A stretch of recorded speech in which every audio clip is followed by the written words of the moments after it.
Вы слухаеце Трансусветнае радыё. У эфіры праграма «Урокі гісторыі». Запрашаем у падарожжа падзей, асоб і фактаў. Вучыцеся разам з намі. Добры дзень, сябры. Перад мікрафонам Сяржук Брышцель і кандыдат гістарычных навук Андрусь Унучак. Сёння мы прыгадаем адну асобу, яго імя Максім Танк. Прывітанне, Андрусь. Прывітанне, Сяржук. Прывітанне, шаноўныя слухачы. Асабістыя звесткі. Максім Танк, альбо сапраўднае імя Яўген Іванович Скурко, нарадзіўся ў 1912 годзе у вёсцы Пількаўшчына, тагачаснага вілейскага павету Віленскай губерні. Сёння гэта Мядзельскі раён. Трэба сказаць, што ён быў чалавекам, які імкнуўся атрымаць вышэйшую асвету, але вышэйшую асвету ён так і не атрымаў. Ён навучаўся у некалькіх навучальных установах. Пасля яго нараджэння адразу праз 2 гады пачалася Першая светная вайна. Бацькі выехалі ў Маскву. У 22 годзе бацькі вярнуліся. Гэта была ўжо заходняя Беларусь у складзе Польшчы. Ён паступіў у школу, вучыўся ў сваткаўскай школе, пасля ў радашковіцкай гімназіі. З радашковіцкай гімназіі яго выключылі за ўдзел у вучнёўскай забастоўцы, паступіў у Віленскую гімназію. Дарэчы, цікавы момант, ён падтрымаў вучняў Віленскай гімназіі, якіх выключалі, будучы вучням радашковіцкай гімназіі. Пасля паступіў у Віленскую гімназію, і адтуль яго выключылі вось за такую дзейнасць, калі вучні змагаліся за права навучацца народнай мове, што ў Польшчы было даволі складана. Быў чалавекам, як скажем, падпольшчыкам такім, удзельнічаў у выданні падпольных газетаў, часопісаў. Час вайны ён быў на фронце, в сродках масавай інфармацыі працаваў. Пасля вайны займаў шэраг важных пасадаў. Ён быў галоўным рэдактарам часопісаў «Полымя», быў старшынёй праўлення Саюза пісьменнікаў БССР, старшынёй Вярхоўнага Савета БССР, удзельнічаў у складзе беларускай дэлегацыі ў ААН. Ён фактычна быў адным з найбуйнейшых падарожнікаў сярод беларускай інтэлігенцыі савецкага перыяду. Кажа, што аб'ездзіў большую частку краінаў. Ён памёр у 1995 годзе ва ўзросце 82 гадоў. Раскажыце пра заходне-беларускі перыяд жыцця і творчасці. Гэта перыяд пачатковы. Ён сфармаваўся як паэт менавіта ў заходне-беларускі перыяд. Першы яго зборнік, ён быў так зваўся «На этапах». Першы яго верш выйшаў у 1931 годзе. Паколькі польскія ўлады некалькі разоў яго кідалі за краты, то ў яго таксама была такая нізка вершаў «Краты», дзе ён пісаў пра тое, як вязні беларусы яны перажывалі вось гэтыя цяжкія турэмныя часы. Вось гэта было прасякнута ягоная паэзія. Ён быў чалавекам, які быў уключаны у нацыянальна-вызваленчую барацьбу. У заходне-беларускі перыяд ён таксама пазнаёміўся са сваёй будучай жонкай Любоў Асаевіч, з якой ён пражыў ўсё сваё жыццё. Заходне-беларускі перыяд таксама ён быў супрацоўнічаў у найбуйнейшых часопісах, напрыклад, часопіс «Калоссе». Таксама яны выдалі рукапісны часопіс разам са сваімі сябрамі «Пралом», як пралом у сцяне, пралом у муры, там, дзе вось да свабоды. Ён стаў фактычна ўжо заўважным менавіта ў заходне-беларускі перыяд.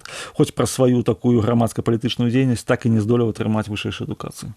Ваенны перыяд. Ён быў такі драматычны. Пачаўся з таго, што у пачатку вайны ў 41 годзе яны з жонкай жылі ў Беластоку. Жонка была цяжарная, адразу эвакуацыя. Там даехалі, кажа, у сваім дзённіку ён піша, даехалі да стэпаў Казахстану, і тут Любашы, ён так называў сваю жонку, патрэбна было нараджаць. Вось ён там дзесьці у казахскім маленькім мястэчку яна нарадзіла першынца, таксама Максіма. Ён кажа, я такі малюся пра адно, каб ён выжыў. Пасля ён запісаўся ў пасля скончыў літаратурныя курсы і вось выдаў некалькі зборнікаў ваенных «Вастрыце зброю», там беларускім партызанам. Вось ён супрацоўнічаў у часопісе «Раздавім фашысцкую гадзіну», які быў таксама распаўсюджваўся на тэрыторыі акупаванай тэрыторыі Беларусі. Ён служыў пером. Пасляваенны час. Пасляваенны час гэта быў час ягонага так, найвышэйшага кар'ернага росту, скажам так. Вось ён узначаліў «Полымя». Ён друкаваў творы Караткевіча, ён друкаваў творы Быкава, змагаўся і адстойваў пазіцыю беларускай мовы. Прадстаўляў Беларусь у арганізацыі Аб'яднаных Нацыяў, выступаў там некалькі разоў. Напрыклад, ён апісвае ў сваім дзённіку тое, што вось такі там час 62-го году там кастрычнік прысутнічаў на выступленні прэзідэнта Кеннеді на Савеце бяспекі Арганізацыі Аб'яднаных Нацый. Вось ён там быў, асабіста чуў гэтыя, такі вельмі цікавы перыяд. Усюды ён ліставаўся са сваёй жонкай і прывозіў ёй падарункі з гэтага. Выйшла таксама некалькі яго зборнікаў пасляваеннага перыяду. Ён ліставаўся з шматлікімі беларускімі літаратарамі, Владзімірам Караткевічам, Ларысай Геніюш, хоць тады было не так проста гэта. Дапамагаў усім. Напрыклад, студэнтаў выключалі за абарону беларускай мовы з універсітэта, ён дапамагаў ім уладкавацца. Ён быў старшынёй Верхоўнага Савета БССР, і да яго многія прыходзілі проста папрасіць падтрымкі. Чалавек абсалютна адкрытага сэрца. Пасляваенны перыяд гэта знакавая асоба беларускай гісторыі і літаратуры. Андрусь, цікавыя факты з жыцця і ушанавання памяці. Ён дачакаўся незалежнасці Беларусі.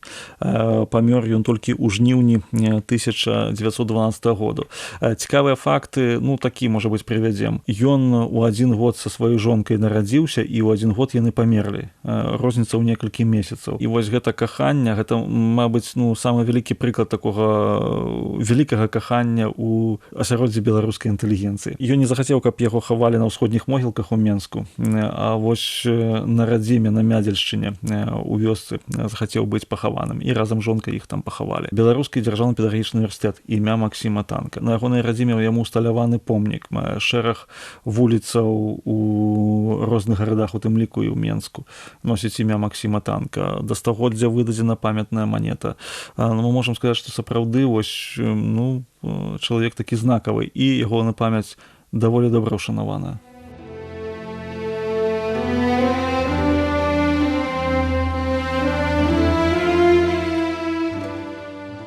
Максім Танк, паэт, перакладчык, грамадскі дзеяч, знакавая постаць у гісторыі беларускай літаратуры.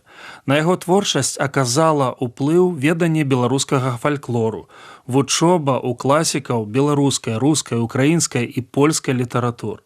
Акрамя самага вядомага псеўданіма, аўтар меў яшчэ і іншыя. Даніла Сіверс, Арсень Граніт і Яўгень Бура. Танк быў чалавекам з гісторыі. У школьныя гады захапляўся мастацтвам, маляваў нацюрморты, пейзажы, рабіў рэпрадукцыі з карціны паштовак. Прадзед Максіма быў адным з заснавальнікаў вёскі, дзе нарадзіўся паэт. Ягоны дзед лячыў людзей ад змяінага ўкусу, добра ведаў розныя лекавыя травы, дапамагаў хворым, быў выдатным паляўнічым. На што нам варта звярнуць увагу, звяртаючыся да творчасці класіка беларускай літаратуры, народнага паэта Беларусі і акадэміка АН Беларусі. Цікава, што на пытанне, што самае цяжкае на гэтым свеце, наш гістарычны госць, дарэчы, у сталым узросце, адказаў: прайсці праз вернасць. Максім Танк пісаў пра вернасць і верыў у вернасць. Варты разважання для кожнага чалавека. Вернасць – неабходная якасць у розных жыццёвых абставінах для сям'і, царквы, горада, грамадства, краіны. У Бібліі напісана: «Верны ў малым і ў многім верны». З гэтай думкай мы і пакінем вас.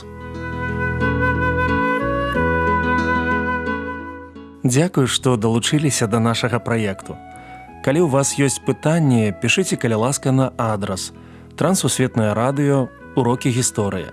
Паштовая скрынка 45, індекс 22 40 20, горад Брэст 20, Беларусь.